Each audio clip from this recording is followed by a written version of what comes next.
मोठ्या संख्येने तरुण या बाईक रॅलीमध्ये सहभागी होते आणि ही रॅली खऱ्या अर्थाने लोकांना जनजागृत करणारी रॅली होती असं मी संदेश देतो। आपल्या हा कल्याण पूर्व शहर हा अतिशय बकाल ज्याने केला, ज्याने घोटाळे केले, ज्याने पोलीस स्टेशनमध्ये गोळीबार करून खुनी रंजित खेळ खेळला, हा कल्याण पूर्व कधी विसरणार नाही।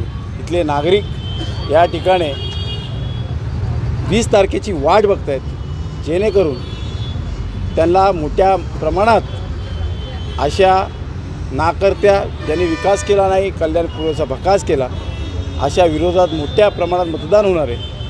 मला वाटतं हा कल्याण पूर्वेमध्ये अशा पद्धतीची निवडणूक होते जी महाराष्ट्रामध्ये आगळी वेगळी आहे। ही थेट नागरिकांची एका नाकर्त्यासोबत होते। ही लढाई खऱ्या अर्थाने नागरिकांची